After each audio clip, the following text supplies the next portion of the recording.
자, 2부 순서 이제 시작하겠습니다, 여러분. 아이고, 뭐 1부에서 너무 스트레스를 많이 드렸네요. 그런데 어쨌든 뭔가 투자도 말이죠.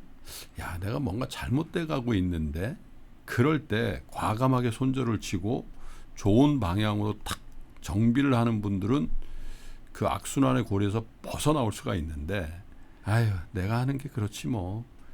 계속 거기에 탐닉할 사람이죠. 뭐 그런 것도 문제가 돼. 어쨌든 악순환 어떻게 피할 거냐 이거예요, 저걸. 그렇죠. 악순환을 피해야 되고 제 생각에 투자에서 악순환을 피하는 거는 공부를 많이 한 다음에 투자를 시작하는 건 것 같습니다. 그렇죠. 개인적으로는 3% 분께 저는 정말 많은 빚을 지고 있습니다. 그런데 저는 이 불교에서 이 비유를 빌려왔습니다. 건강관리가 나에게 스트레스가 되지 않고 오히려 스트레스를 줄이는 방향이 되어야 합니다. 그리고 당연히 그렇게 된다는 거를 지금 굉장히 긴 시간 동안 말씀을 드렸습니다. 그러니까 먹는 것이 스트레스 호르몬과 연결되고 수면이 스트레스 호르몬과 연결되고 등등요. 하지만 지금 현재 가속노화의 악순환에 빠져있는 분들은 제가 건강관리를 하셔야 됩니다, 또는 절주를 하셔야 됩니다 라고 하면 아유, 이게 무슨 소리냐, 그렇게 하면 내가 더 스트레스 받는다, 내 낙을 뺏어가려고 하는 거냐, 이렇게 생각을 하시죠. 세 가지가 필요합니다. 첫 번째가 계율입니다. 이 계율은 불교의 계율이 아니라 아까 말씀드렸던 저속노화 생활습관입니다. 술 줄이고 잘 자고 이런 모든 것들 과락에 빠지지 않게 만드는 그런 기본적인 생활습관이죠. 그런데 이 생활습관을 실천하게 되면 뇌의 기능이 좋아지고 특히 전두엽 기능이 좋아지고 스트레스 레벨이 줄게 되면 자연스럽게 마음 챙김된 상태가 됩니다. 차분한 상태가 되고 지금 이 순간에 머무르기 좋게 되고 쓸데없는 것들이 떠오르지 않게 되고 쾌락에 취약해지지 않은 상태가 되죠. 네. 한편 마음 챙김을 직접적으로 또 연습을 많이 하다 보면 차분한 두뇌가 되기 때문에 당연히 정갈하게 사는 방법을 실천하기가 더 쉽습니다. 요즘 제가 걱정하는 10대, 20대 분들 보면 도파민 이렇게 얘기를 해서 24시간을 나에게 도파민을 최대한 채우는 방식으로 삶을 설계를 하시잖아요. 하루 종일 스마트폰을 스크롤하고 있고 최대한 달고 짜고 맛있는 걸 드시잖아요. 그러면 사실은 가속노화 생활습관이 되고 마음도 놓침 상태가 되고 그렇게 또 악순환 도는 거란 말이에요. 근데 반대가 되면 선순환이 되는데 이 악순환과 선순환을, 그러니까 악순환을 선순환으로 바꾸지 못하는 이유는 인간의 원리를 이해하지 못했기 때문입니다. 네. 그게 이제 불교에서는 희해라 그럽니다. 이 인간의 원리를 이해해야 되는데 그 인간의 원리에 대해서 또 말씀을 잠깐 드리겠습니다. 네. 정말 저 안에 많은 이론과 섭리가 있네요. 그러니까 현대인, 특히 소비 자본주의를 살고 있는 사람들은 어떻게 생각을 하느냐? 이거는 작년에 뭐 여러 좋은 책들이 많이 나왔고 재작년에도 많이 좋은 책들이 나왔죠. 뭐 도파민 네이션 같은 책들도 있고 또 뭐 도둑맞은 집중력 이런 책들도 있고 제 책도 있습니다. 그런 책들 보면 공통적으로 하는 얘기, 지금은 이제 뇌과학자들이 너무나 당연히 쉽게 알고 있는 이야기들이죠. 어떤 쾌락 자극을 내가 받게 되면 원래 지금 현대인들은 다 이 내가 쾌락에 의해서 도파민 시스템이 충분히 포화될 수 있을 거라고 생각을 하고 있고 24시간 내내 내가 자극을 받으면 점점 더 행복해질 거다라고 생각을 합니다. 기본 가설이죠. 그런 것들 때문에 사회에서는 돈을 더 많이 쓰세요, 더 비싼 차를 사세요, 더 많이 쇼폼 비디오를 보세요, 더 맛있는 음식 즐기시고 하이볼로 저녁에 한잔 하세요 이야기를 합니다. 이런 쾌락 자극을 받고 나면 일시적으로는 도파민 시스템이 활성화되지만 마치 단순당과 정제국물을 먹고 나면 혈당이 오르다가 급전직하에서 바닥보다 베이스라인보다 더 떨어지는 것처럼 내 기분도 사실은 베이스라인보다 더 떨어지게 됩니다. 그리고 그때는 안타깝게도 스트레스 호르몬이 분비되고 이때 뇌는 고통을 느끼도록 되어 있습니다.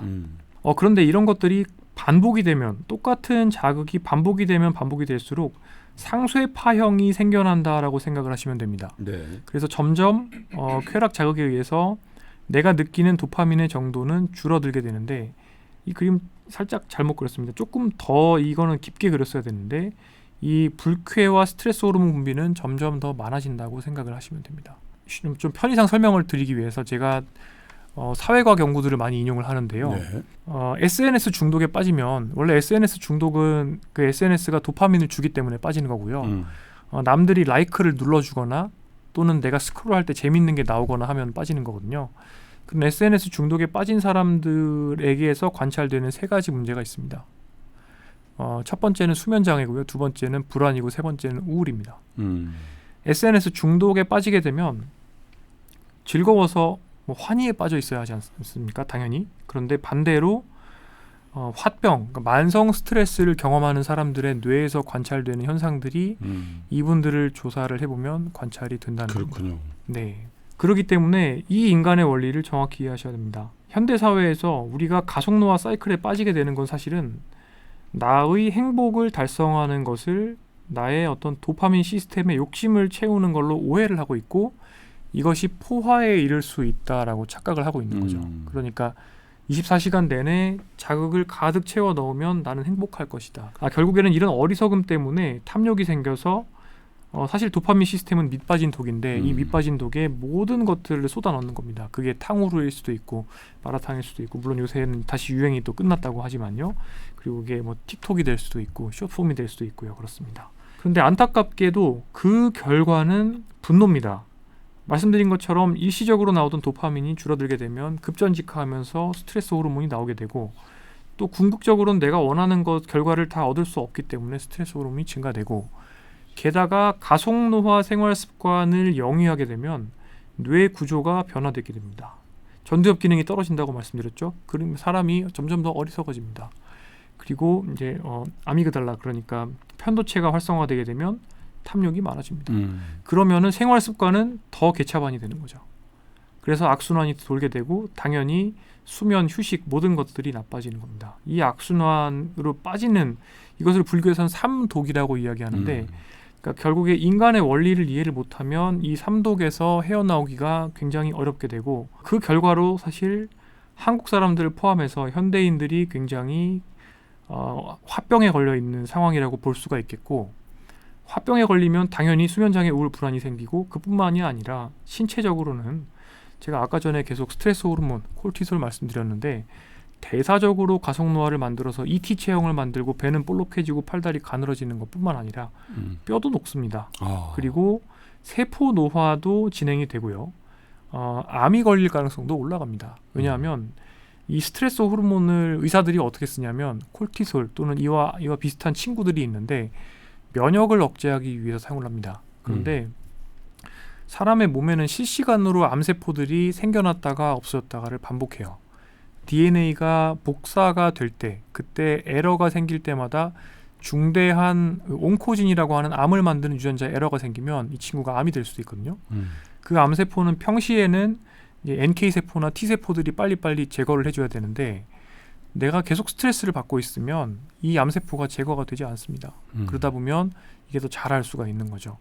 그래서 수면장애가 또 스트레스와 연관이 되어 있고 잘 알려져 있는 것들이 제대로 수면을 취할 수 없는 쉬프팅 워크라고 하죠.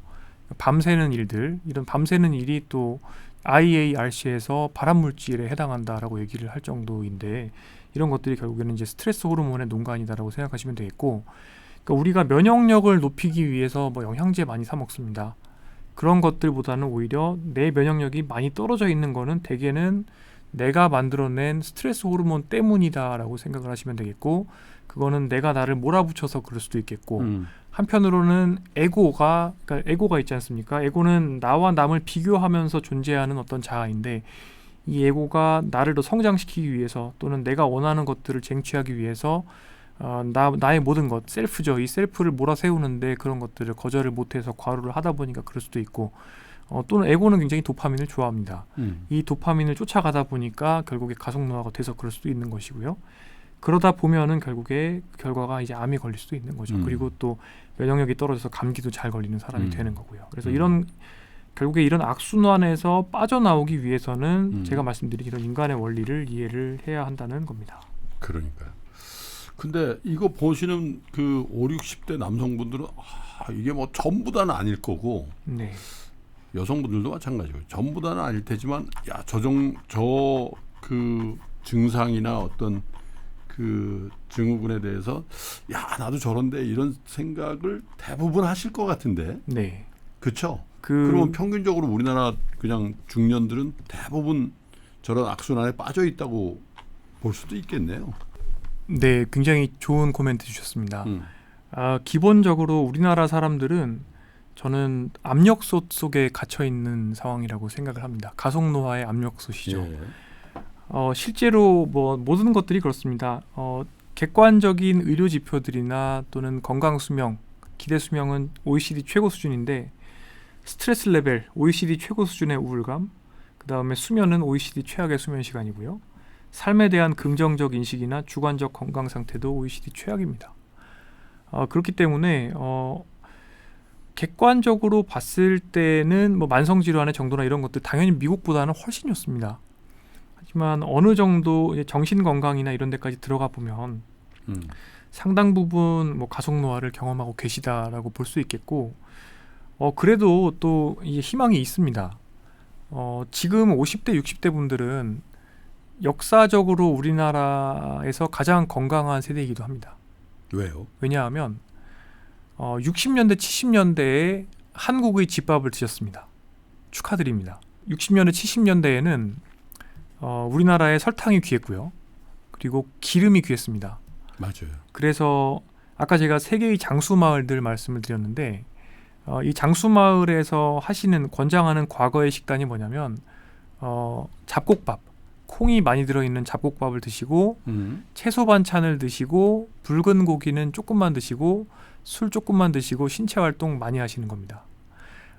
지금 50대 60대 분들은 행운이신 게 중학교 가려면 체력장 하셨습니다. 그리고 걸어서 학교 다니셨고요. 네. 그리고 스마트폰이 없으셨고 어렸을 때 패드가 없었기 때문에 밖에 나가서 노셨습니다. 그 차이가 엄청 큽니다. 그러니까 식사가 좋았고 운동이 신체 활동이 좋았죠. 거기다가 이제 80년대 90년대 성인기가 되면서부터는 건강검진 시스템이 들어오게 되고 만성질환이 관리가 되고 만성질환 발견이 되고 또 암도 조기에 치료가 되고 모든 것들이 착착 생겨났습니다. 그러다 보니까 어떻게 보면 가장 건강한 코호트라고 생각을 하시면 되고요. 반대로 지금 10대 20대는 정반대입니다. 아주 어려서부터 시리얼 우유에 말아서 먹고 그러면 굉장히 가속 노화가 됩니다. 어려서부터. 실제로 어려서부터 노화 궤적이 달라지고요. 그다음에 우리나라 당 섭취량도 어마어마하게 늘어났습니다. 제가 보여드리면 한국인의 평균적인 일일 당분 공급량이 이게 우리나라가 그러니까 60년대 후반부터 급격하게 제조업, 특히 식품 공업들이 발달하면서 80년대가 되면 그때부터 이제 서구식 식생활을 하게 됩니다. 그래서 굉장히 풍부한 당분 섭취와 함께 또 식물성 기름을 섭취하게 되고, 그래서 지금 젊은 분들은 실제로 가속 노화를 경험하고 있다고 보셔도 과언이 아닙니다. 그래서 일단은 어쨌든 좋은 소식은 뭐냐면 지금 5060 분들은 대사적인 관점에서 봤을 때는 굉장히 건강하신 편이다라는 거고요. 물론 나아질 부분들이 많이 있습니다. 그런데 그럼 지금 앞으로 이제 어떤 것들을 더 하시면 금상첨화가 될 수 있느냐를 이제 조금 더 말씀을 드리겠습니다. 네. 그래서 우선 식사는요. 아까 말씀드린 것처럼 가속 노화 식사를 하시게 되면 그게 뇌 건강에도 안 좋고 또 집중력도 떨어지게 되고 몸의 노화 속도로 당연히 빠르게 만듭니다. 그런데 60년대, 70년대에 한국의 집밥과 비슷한 식사를 만드시되 그 식사에다가 약간의 지중해 스타일의 튜닝을 하시면 좋아요. 네, 실제로 치매 예방 효과가 어느 정도 입증이 되어 있는 식단이 실현이 가능하십니다. 그런데 이게 너무 쉽습니다. 제가 이 식단을 좋아하는 이유는 한국인 입장에서 정말 제가 병원에서 식판밥 먹어서 먹을 때 거기서 밥만 바꾸면은 딱 요 식단이 됩니다. 그렇기 때문에 제가 이런 식단을 말씀을 드리는 건데 60년대, 70년대 집밥을 드실 때 흰쌀밥을 안 드셨잖아요, 주로. 그렇죠. 네, 여러 가지 섞어 드셨는데 콩이나 다른 잡곡들을 많이 넣으셔서 저 같은 경우는 굉장히 극단적으로 하는데 렌틸콩 40%를 넣고 귀리 20%, 현미 20%, 백미 20%를 넣습니다. 쌀은 20%밖에 없네요. 네, 백미는 20%밖에 안 들어가는데 이렇게 하면 소화 안 되시고 설사하실 수도 있어서 이것들은 이제 상당히 조정을 그러니까 취향껏 조정을 하시면 되겠고 이렇게 밥을 만들어 드시면 혈당을 매우 느리게 올리게 됩니다. 그러니까 식사하시는 것 때문에 인슐린 분비될 여지가 거의 없고 그거는 두 가지 효과를 줍니다. 하나는 밥 먹고 나서 졸리지 않습니다. 두 번째는 밥 먹고 2시간에서 3시간 지나도 배가 안 고픕니다. 그러니까 전체적으로 간식이 안 땡기게 되고 야식이 안 땡기게 되죠. 이렇게 하시면서 동시에 반찬으로는 채소 반찬 많이 드시고 생선이나 가금류, 그러니까 닭이나 뭐 오리 이런 흰고기. 것들이죠. 네, 흰 고기를 많이 드시는 게 맞고요. 붉은 고기는 조금만 드시는 게 좋습니다. 왜냐하면 붉은 고기에는 BCAA라고 하는데 가지사슬 단백질, 가지사슬 아미노산이라고 하는데 이게 많이 들어있고 이것은 mTOR를 활성화시키고 또 인슐린 시스템도 활성화시키기 때문에 뇌 노화 입장에서도 좋지 않고 대사 노화 입장에서도 좋지 않은데요. 이 붉은 고기와 함께 단순당 정제곡물 제가 피하라고 말씀드렸고 붉은 고기와 단순당 정제곡물은 우리가 언제 만나느냐? 제가 맨 처음 도입부에 말씀드렸던 생애전환기 이후 보통은 75세가 되면 그때부터는 고기가 먹기 싫어집니다. 그리고 씹기가 힘들어서 고기 먹는 양이 줄어들고 한국 사람들이 80대 되었을 때 50대 대비 먹는 양이 제일 크게 폭락하는 것 두 가지가 뭐가 있냐면요. 첫 번째는 술이고 두 번째가 고기예요. 그래서 이게 좀 우스개로 이런 말씀도 드리는데 80대에 포금을 한다. 남자분들 중에 좋은 데이터를 거예요. 보면 그분은 건강하다는 것을 방증하는 겁니다. 그러니까 포금이 좋은 건 아니지만 술을 먹을 수 있는 것도 능력입니다. 그래서 제가 어떻게 말씀드리냐면 붉은 고기와 단순당 정제곡물은 청년기 중년기에는 아껴놨다가 그걸 아껴 놓으면은 노년이 돼서도 많이 먹을 수 있는 치아를 가지게 되고 소화를 잘 시킬 수 있는 능력을 가지게 되는데 지금 너무 많이 먹으면 나중에는 뭐 땡기지도 않고 먹지도 못하게 된다. 그리고 또 제가 또 여기다 좀 한술 더 떠서 좀 우스개를 하자면 이제 콩을 싫어하는 분들이 되게 많으세요. 특히 뭐 렌틸이든 뭐든 그리고 또 콩에 대해서 막연한 파이토 에스트로겐 뭐 공포가 가지신 분들도 많은데 실제로 콩을 많이 먹는 것은 수명 증가와도 관련이 있거든요. 그런데 어떻게 제가 비유를 드냐면 젊어서 콩 너무 싫어하고 오히려 동물성 그 단백질을 너무 많이 드시게 되면 가속 노화가 와서 노년기가 되면 치아도 안 좋아지고 씹는 힘도 떨어지기 때문에 경구 미음이라고 해서 뭐 그린비아나 뉴케어나 메디웰 그런 거에서 대부분 이제 콩 단백이 들어가거든요.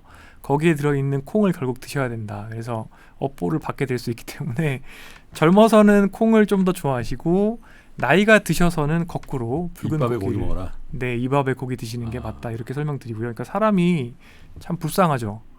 하고 싶은 거 반대로 해야지 자기의 생존에 좀 유리하게 되어 있다는 면도 있습니다. 술은 와인 하루 한 잔까지만 먹어라. 좀 따르시기가 많은 분들이 힘드시다고 느끼실 겁니다. 안 먹으면 안 먹었죠. 어떻게 한 잔만 먹습니까? 그렇죠. 그래서 실제로는 아예 안 먹는 게 제일 좋고요. 최근 연구들을 보면 금주가 가장 좋습니다. 그런데 한국에서 사회생활하면서 완전 금주하기는 뭐 거의 불가능하기 때문에 통상적으로 이제 고위험 음주를 우리가 피하자 정도로 제가 설명을 드리고 있고 특히 이제 기업에서 강연하거나 하면 이제 남자분들 같은 경우는 일주일에 한 15잔 정도까지의 술 예산이 있다라고 생각을 하고 안배하셔서 드시라라고 말씀을 드리고요. 15잔 뭘 기준으로 15잔? 와인 같은 경우는 한 100cc 정도요. 그러니까 보통 우리가 조금 이렇게 째째하게 주는 식당에서 잔 와인 한 잔 줄 때 나오는 보통 이제 와인 750이 7잔 정도 나온다고 그렇죠. 생각하지 않습니까? 네. 그래서 그 100cc 정도고요. 소주는 소주 잔으로 네, 일주일에 15잔의 예산이 있는 거죠. 그러면 그거를 잘 안배해서 뭐 하루에 2잔씩 드시든지 뭐 이렇게 하시면 되는데 그래서 와인도 그렇게 100cc가 한 잔이고 맥주는 한 180에서 200cc 정도 그다음에 소주는 한 잔, 위스키도 샷잔으로 글라스로 하나 정도 뭐 이렇게가 표준 잔에 해당합니다. 그래서 아껴 드셔야 됩니다.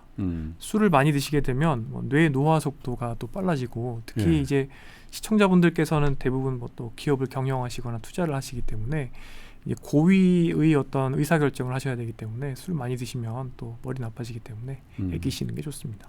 뭐 우리 선배님들은 술 그렇게 매일 비즈니스 많이 먹어도 CEO도 되고 뭐 제가 기업에 가서 읍소할 때 보여드리는 슬라이드가 있습니다.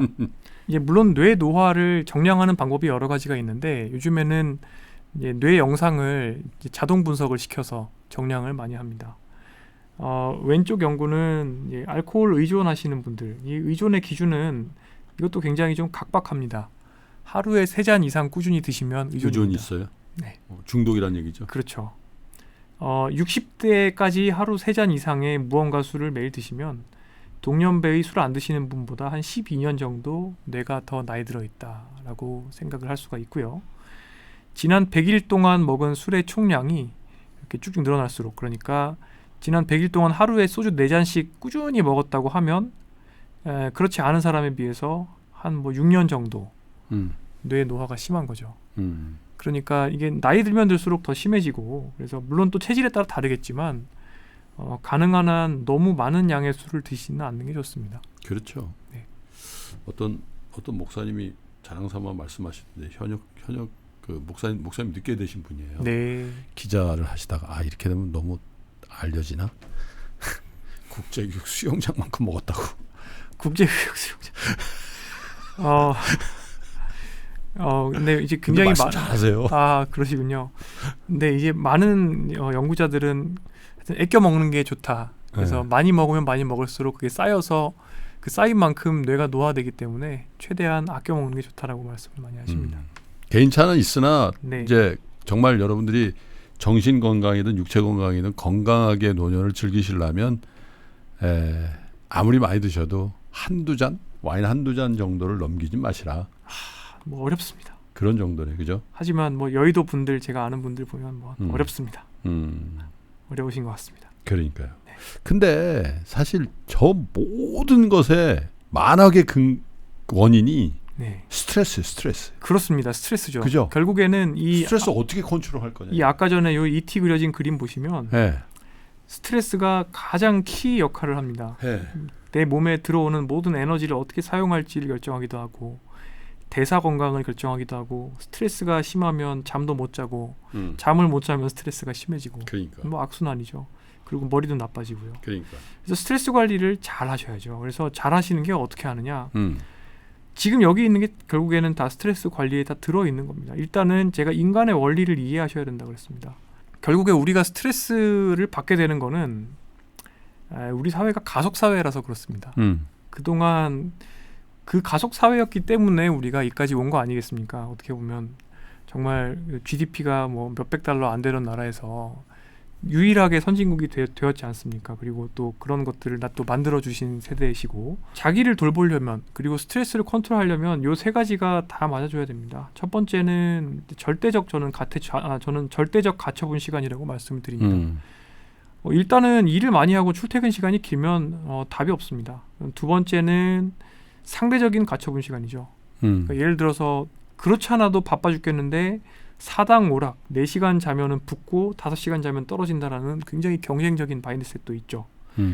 거기다가 계속 말씀드렸던 것처럼 그렇게 해서 남아있는 나를 돌볼 수 있는 시간을 활용하는 방법도 스트레스를 해소시키는 방법, 제가 스트레스 해소시킬 수 있는 방법은 몇 가지 없다고 말씀드렸습니다. 네. 정갈하게 먹고 잘 자고 충분히 운동하고 마음 챙김 명상하고, 이 정도가 스트레스를 실제로 줄여줄 수가 있는데, 그렇게 사용하지 않고 우리가 보통 밤에 늦게 집에 들어가면 나한테 주어진 순 가처분 시간은 보통 1-2시간밖에 없지 않습니까?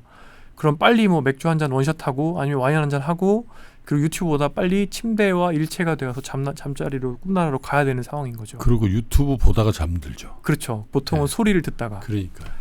스트레스가 풀릴 수가 없는 겁니다. 이게 실제로 우리나라는 전 세계에서 가장 일 많이 하는 나라고요. 그리고 통근 시간도 전 세계에서 중국보다 덕입니다. 최악입니다. 출퇴근 시간에 정말 많은 시간을 쓰죠. 게다가 그러니까요. 이게 2016년 대비 최근에 더 악화됐습니다. 보면 통계청 자료를 보면, 제가 잠을 잘 자야 된다고 말씀드렸고 스트레스 관리가 되려면 잘 자야 된다 그랬는데, 통근 시간이 길어나면 수면 시간이 줍니다. 출퇴근 소요 시간이 길어지면 주관적 우울감, 불안, 피로, 이게 다 스트레스 많이 받았을 때의 증세들이잖아요. 악화됩니다. 그래서 제가 면접 볼 때 집이 어디냐 꼭 물어봐요. 네. 대부분 멀어요. 그런데 이 연구 결과 보면 충격적입니다. 굉장히 충격받으실 겁니다. 미국에서 연구했던 건데요. 우리나라 사람들 이제 수도권에서 출퇴근하면 편도 2시간씩 하시는 경우가 많잖아요. 2시간 동안 철도를 이용해서 통근을 했다. 그때 치매에서 스트레스 호르몬 레벨을 측정했더니 엄청 올라갑니다. 로그 단위이기 때문에 실제로는 굉장히 높은 거거든요. 그러니까 1시간보다 2시간이면 기하급수적으로 올라가는 거예요. 두 번째가 이게 더 최악인데, 장시간 출퇴근을 하면 오타를 보여주고서 찾아봐라고 했을 때 발견 능력이 떨어집니다. 그러니까 실제로 머리가 나빠지고 주관적 스트레스 정도도 굉장히 많이 올라갑니다. 제가 그래서 가속노화 실험을 저한테 많이 해봤는데 뭐 실험이라기보다는 경험을 많이 해봤는데 제 인생에서 제일 힘들었을 때가 부천에서 분당을 출퇴근을 했을 때였습니다. 그때가 제일 최장 많이 걸리면 왕복 5시간까지 걸려본 적이 있습니다. 그런데 그러면은 정말 뭐 거의 뭐 정신을 차릴 수가 없는 상황이었는데 이런 상황이기 때문에 우리 사회는 그러니까 스트레스 사회라고 보시면 되겠고요.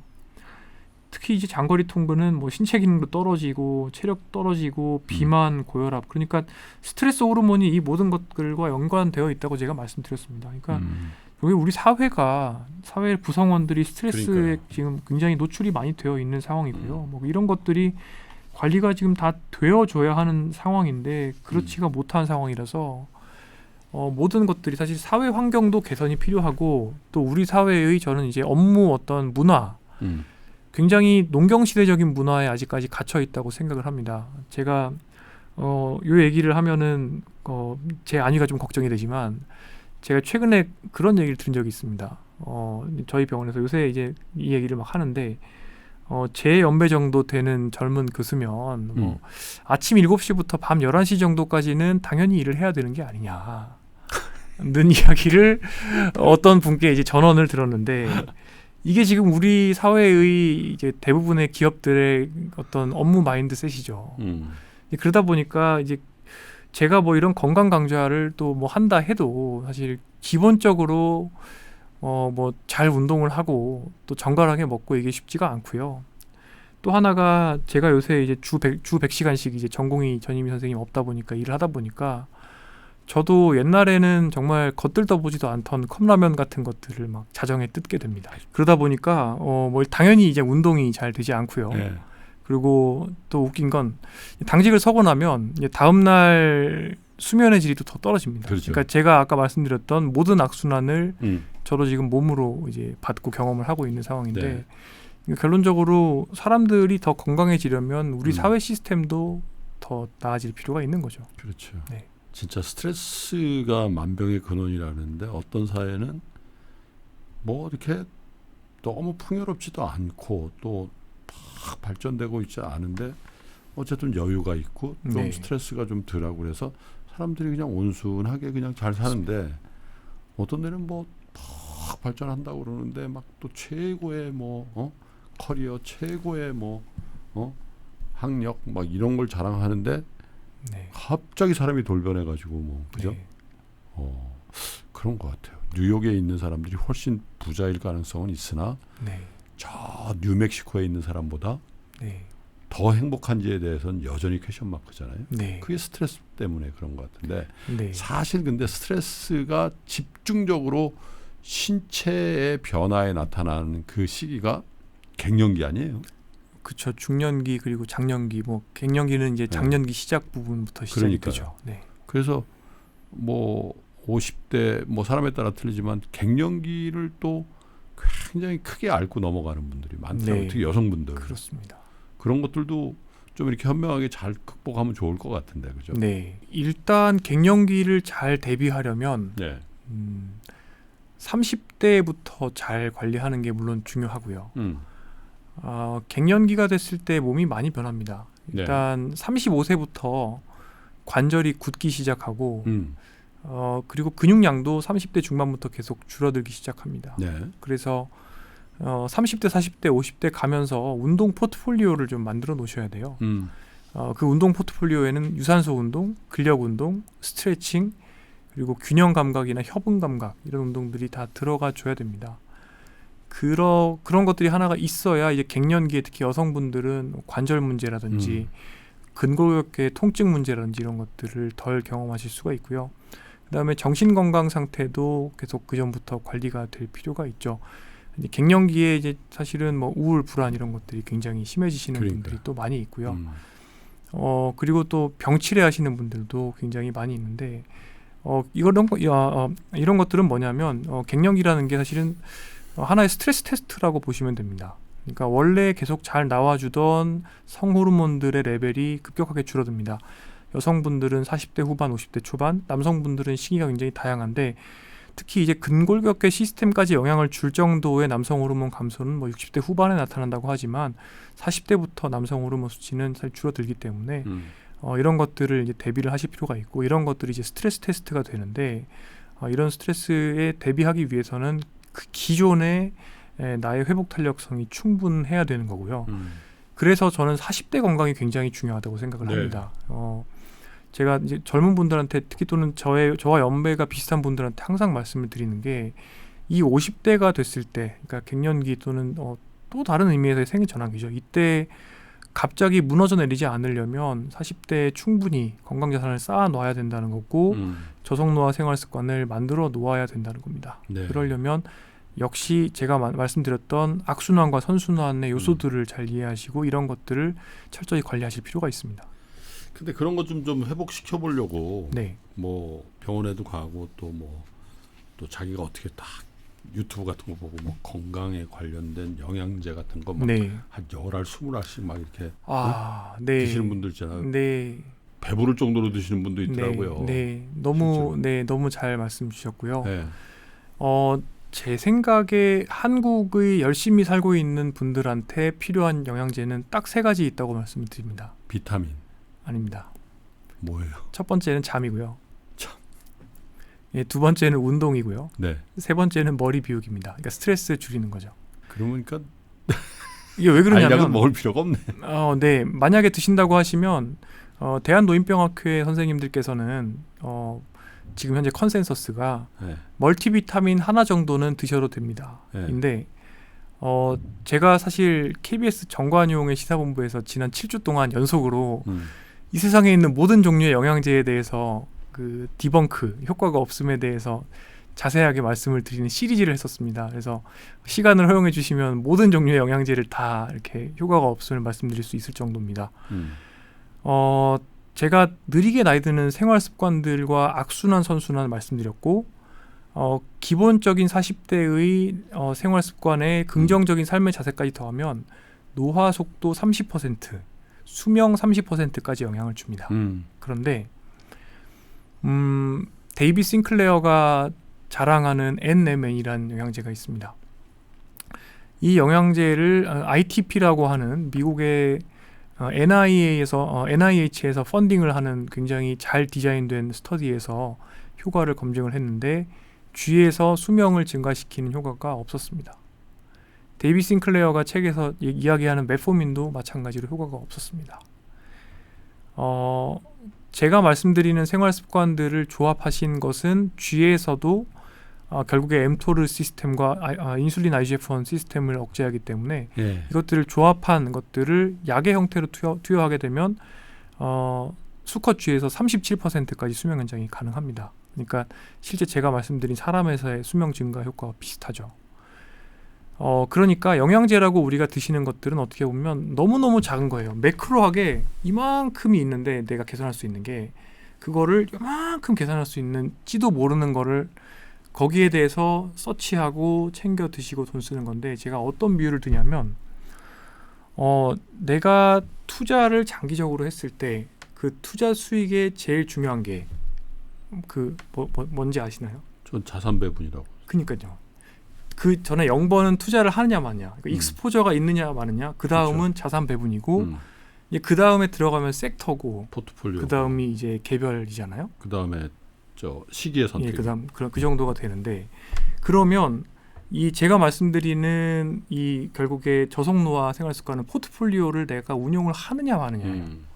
그런데 영양제 하나하나는 어떻게 보면 개별 종목을 분봉을 보고 그것도 앉아 있는 거예요. 그래서 그걸 뭐 오르는 내리는 하면서 맨날 데이 트레이딩 하면서 괜히 쓸데없는 거에 시간을 쓰는 거예요. 그래서 몇 가지 예를 들어 드릴게요. 예를 들어서 항산화제를 우리가 먹는다. 네, 그거 많이 먹. 네. 네. 대부분 일단 우리가 활성산소 이러면 굉장히 적게 시하죠. 그런데 활성산소는 사실은 고장난 미토콘드리아를 제거해주는 효과가 있습니다. 그래서 그 고장난 미토콘드리아가 많이 쌓이면 가속노화가 됩니다. 그래서 가속노화를 지연시켜주는 효과가 있습니다. 옛날에는 항산화제가 왜 좋냐? 세포가 있는 페트리 디시에다가 과산화수소를 부어버립니다. 그 정도의 노출을 시켰을 때는 세포가 죽습니다. 그러니까 활성산소는 나쁘다 그랬는데 지금은 아주 낮은 농도의 우리가 운동을 해서 얻을 수 있는 정도의 활성산소 정도는 오히려 건강하다 알고 있습니다. 예외가 딱 하나 있는데 피부입니다. 그래서 선크림은 바르셔야 돼요. 그러니까 피부 노화에 제일 중요한 거는 UV에 의한 그러니까 자외선에 의한 활성산소이기 그렇더라고요. 때문에 네. 그거 피부에는 반드시 선블록을 하셔야 되는데 그게 아니라 내장기관 측면에서 봤을 때는 오히려 우리는 활성산소 부족일 가능성이 높고요. 오히려 그러면 활성산소의 해로운 활성산소가 언제 생기느냐? 과음 이후에 다음날 술 깰 때 아세트알데히드가 생기면서 생긴다거나 아니면은 혈당 스파이크가 생길 때 가속노화 식사를 했을 때 이럴 때 안 좋은 활성산소가 생겨요. 그러면은 항산화제는 어떻게 먹어야 되느냐? 연구가 엄청나게 많습니다. 음식으로 먹으면은 몸에 좋습니다. 확실히 알려져 있습니다. 뭐가 있어요?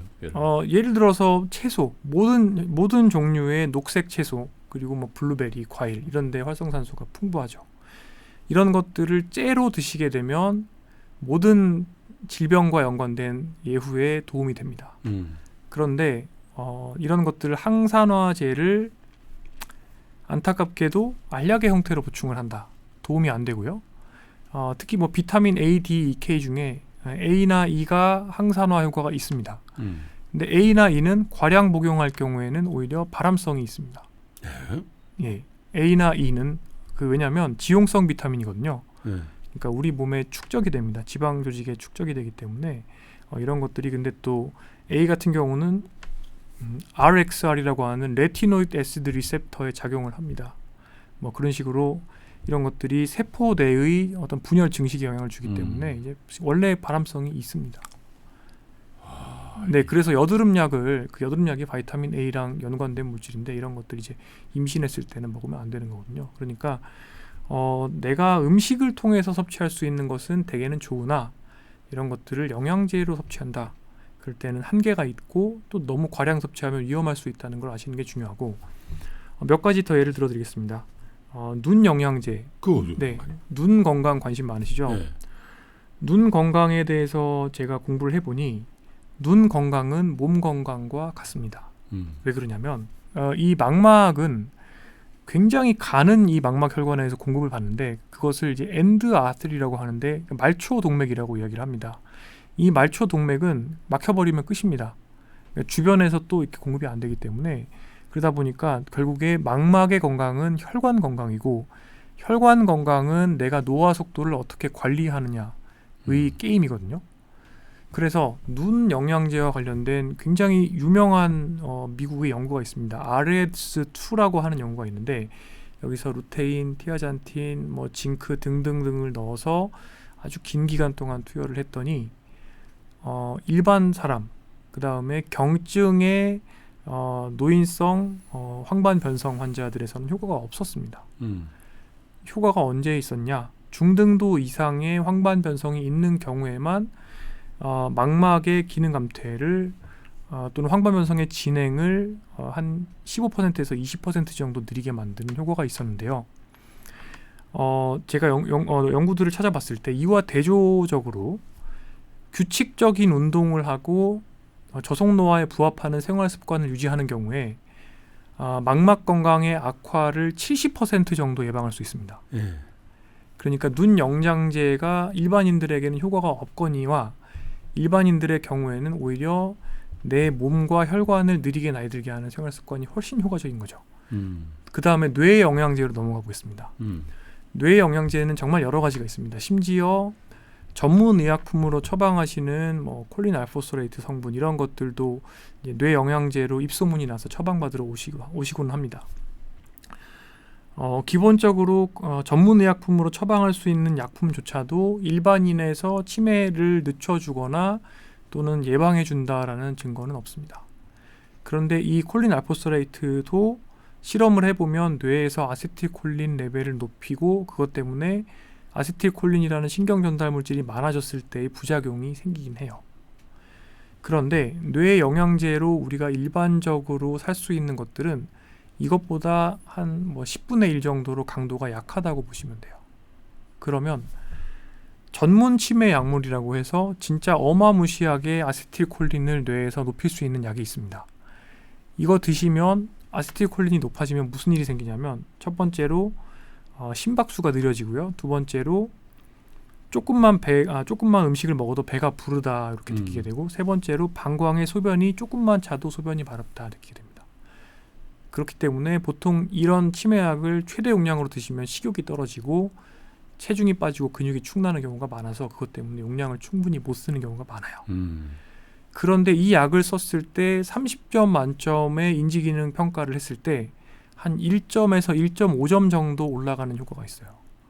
뭐 크다면 크고 미미하다면 미미할 수 있는데, 이것보다 훨씬 약한 게 전문의약품으로 처방하는 뇌영양제인데, 그것보다 훨씬 약한 게 시중에서 비싼 돈 내고 사실 수 있는 뇌영양제입니다.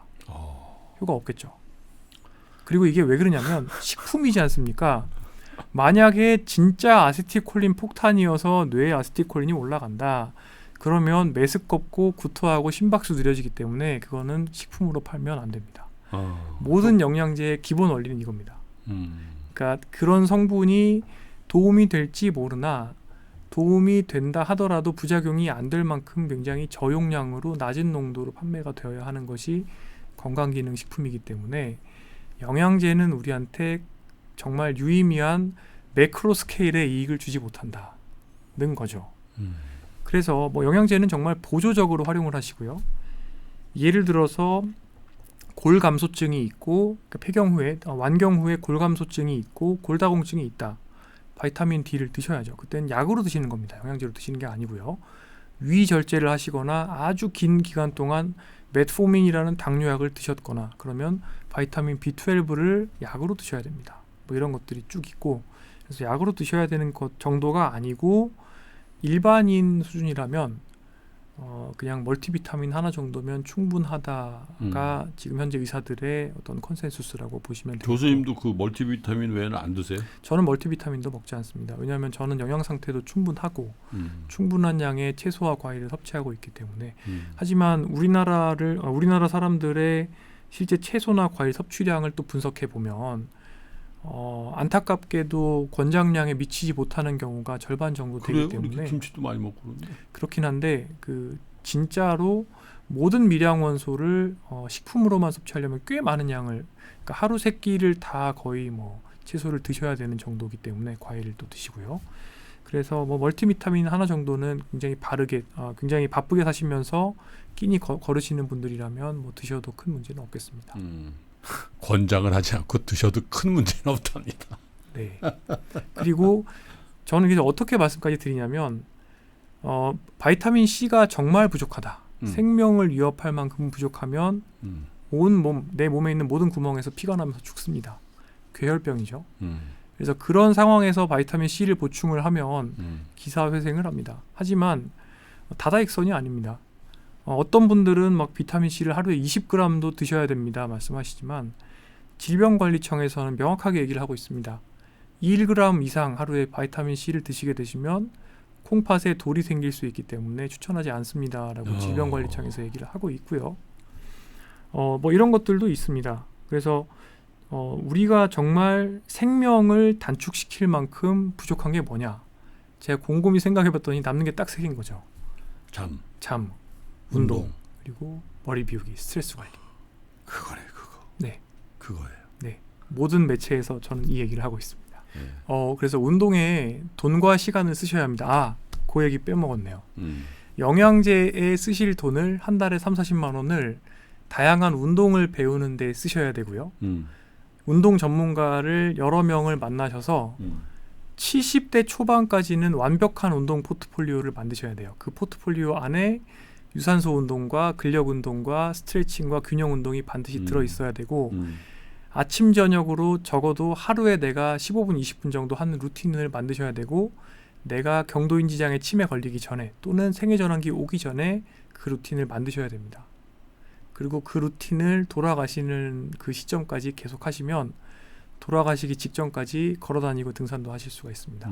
중년기 건강 중에 갱년기 건강에 굉장히 중요하고 그러네요. 예, 앞으로 결국에는 호르몬 줄어들면서 근육이 점점 빠지고 이런 모든 일이 벌어지기 때문에 영양제 살 돈으로 운동에 투자하시고 시간 쓰시는 게 답입니다.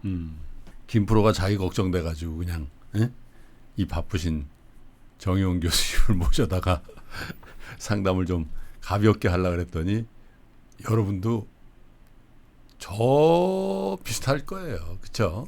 물론 이제 내가 얼마 건강한데 이런 분도 있지만 열의 7, 8은 뭐 대부분 같은 우리 한국의 중년들 아니실까 그런 생각이 드는데 하여튼 오늘 정말 많은 내용을 담았는데 이게 사실 어떻게 보면 말씀하신 그 장표 하나하나가 몇 시간 거리예요 사실은.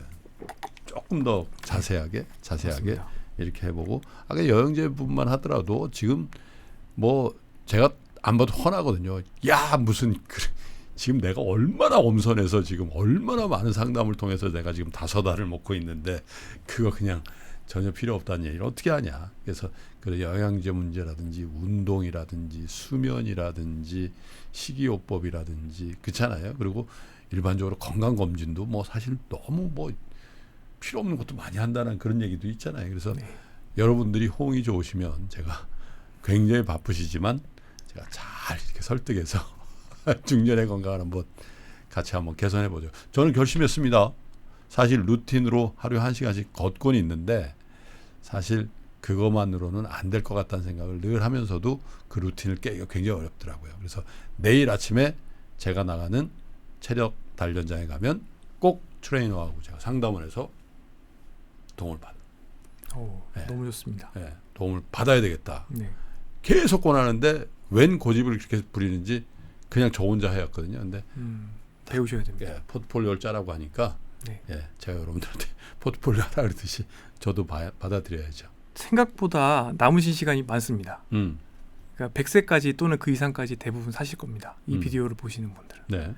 그래서 훨씬 더 멀리 보고 지금 관리를 잘 해서 정말 80대, 90대에도 내가 하고 싶은 일을 정말 당연하게 할 수 있을 것이다라는 생각을 가지고 아마 그게 와닿지가 않으실 겁니다. 왜냐하면 기존에 이제 지금 오늘 비디오 보시는 분들의 부모님 세대 분들은 좀 비교적 일찍부터 그렇죠. 아프셨고 7, 80. 네. 근데 지난 15년 동안 제가 우리나라 국민 건강 영양조사 데이터를 봐보면 정말 어마어마하게 빠른 속도로 우리나라 노년의 건강이 개선되고 있습니다.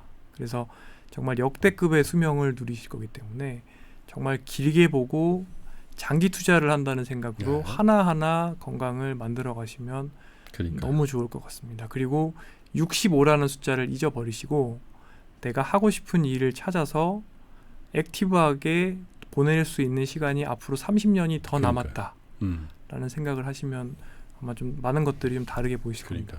저는 오늘은 정말 와닿습니다. 그냥 저 자리에 불과 서너 시간 전에 105세 김영석 교수님을 제가 1시간 넘게 인터뷰를 했는데 꼿꼿하시면서 치아도 대부분 당신 거더라고요. 그래서 임플란트 선전 그렇게 하고 임플란트 주식 사야 된다라고 그 반성을 많이 했는데 여러분 오늘부터 한번 시작해 보시자고요. 그리고 제가 저도 뭐 아시잖아요. 복부 비만에다 지방간에다 많이 있어요. 그러니까 같이 한번 오늘부터 중년 갱생 프로그램의 시작이다. 이렇게 생각해 보시고 좋은 결과를 한번 도출해 보시자고. 그래야 또 이렇게 당직 서시고 이렇게 피곤한데 오시는. 그래야 내원을 안 할 거 아니겠습니까? 그렇죠. 저한테 오시지 않고 건강을 유지하시는 것이 굉장히 좋은 방법이겠습니다. 자, 교수님 오늘 감사드리고요. 네. 저희 오늘 또 시간 관계상 못한 부분은 또 다음에 또 이어서 해보죠. 네. To be continued. 네, to be continue입니다. 약속 받았습니다. 네.